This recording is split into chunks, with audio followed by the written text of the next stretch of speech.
Hey, good morning, everybody. I'm really glad you are here to join me today. There we go.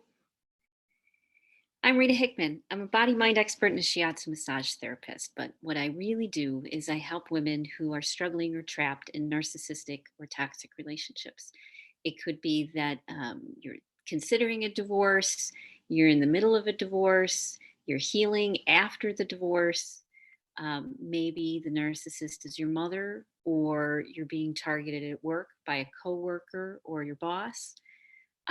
Maybe it's someone that you had a romantic relationship with, and you realized that you couldn't stay because it just wasn't emotionally safe. It wasn't where you wanted to be. If any of those sound like you, that's who I help.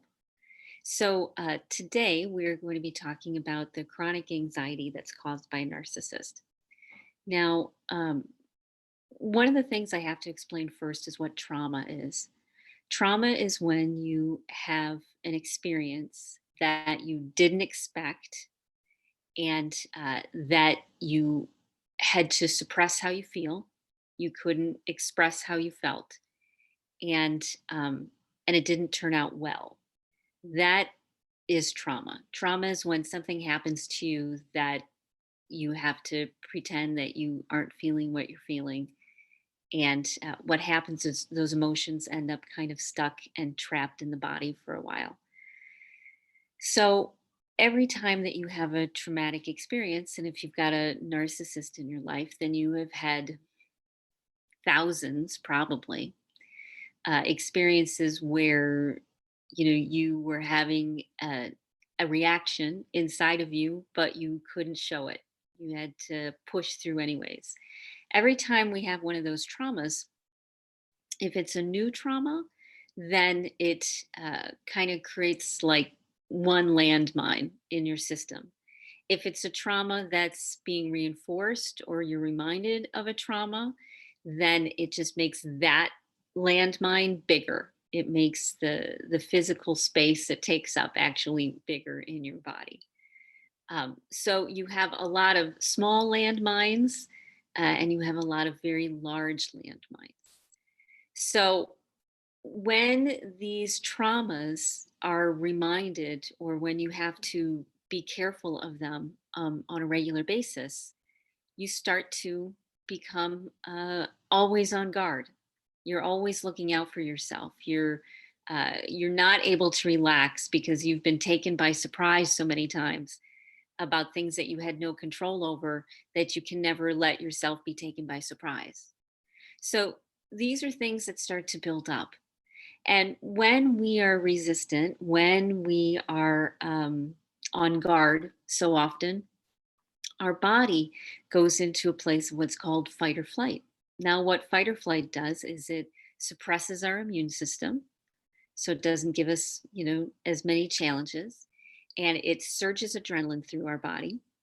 And if we think all of this stress is bad, if we're not a Navy SEAL that sees stress as an amazing thing, if you're like most people that stress is bad, your blood vessels narrow, your heart has to work harder, the blood vessels on your skin narrow, your skin becomes more sensitive, your digestive system shuts down.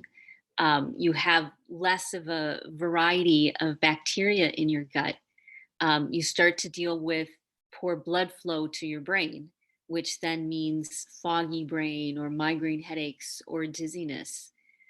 Your joints start to get inflamed because they aren't getting the circulation that they need, and because so much of the adrenaline is always being pumped into the system. It's an irritant to be on and awake all of that amount of time, and that irritant starts to not only cause pain but then starts to wear down the body, and your body isn't able to heal itself, because when it does shut down the immune system, when it does shut down your natural healing system, your body can't heal and you end up spiraling down. So, chronic anxiety caused by any time you had to suppress an emotion, it was unexpected, took you by surprise, uh, there was nothing you could do about it. You were, or felt, at least felt helpless. Then You've got all of these triggers, and these triggers mean that you are constantly on guard and that you constantly have to look out for danger everywhere that you are. So, what do you do when you have this chronic anxiety?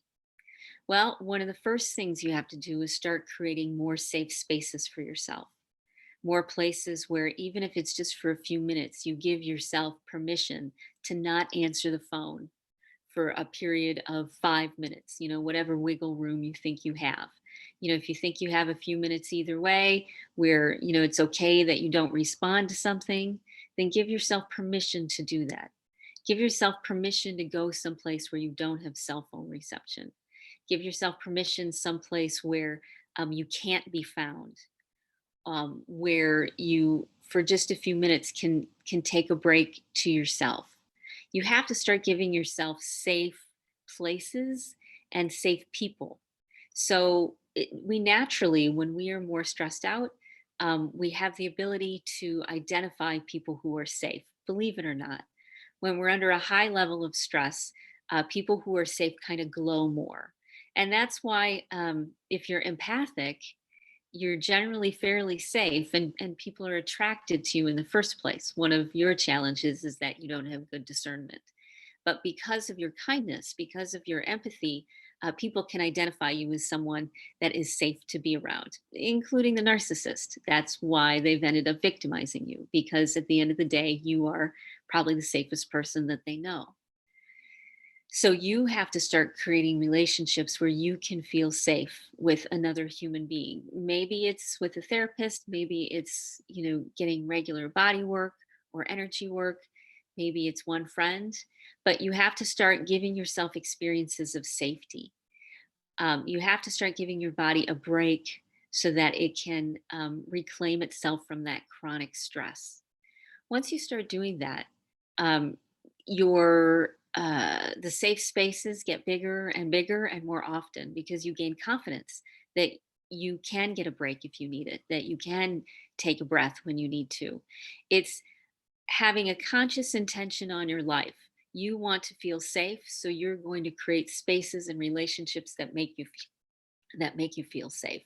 It's taking back the power in your life. Instead of in that contracted, victimized state, it's always knowing, when I feel this way, this is what I can do. And to avoid feeling a certain way, this is what I can do. There's a lot of options out there and a lot of different tools and a lot of ways to work through this. And the key is finding the ones that work for you. If you want to start breaking out of that chronic anxiety that's making you sick, that's giving you headaches, that's causing you to snap at people, that's giving you a foggy head, that has screwed up your digestion, has made you gain weight or lose weight. If you're struggling with that, um, reach out. I have a library of searchable videos on these live streams that give lots of great advice. I have a coaching program that I run for women, that we do as a group, and then I do one-on-one coaching as well. Or if someone's in the area, then we do the coaching and we do body work. So, if this is what you're struggling with, then find a way to reach out, and I will get you the information you need to start moving forward, because you don't have to be here and you don't have to be stuck in how you feel. There are ways out, and one of the first steps is just watching and listening to something like this, because it helps change how you think, and it helps you realize that more is possible than you thought, that there are ways to impact and shape the life that you're living. Okay? So thanks. Have a great rest of your day, and I'll see you tomorrow. Bye.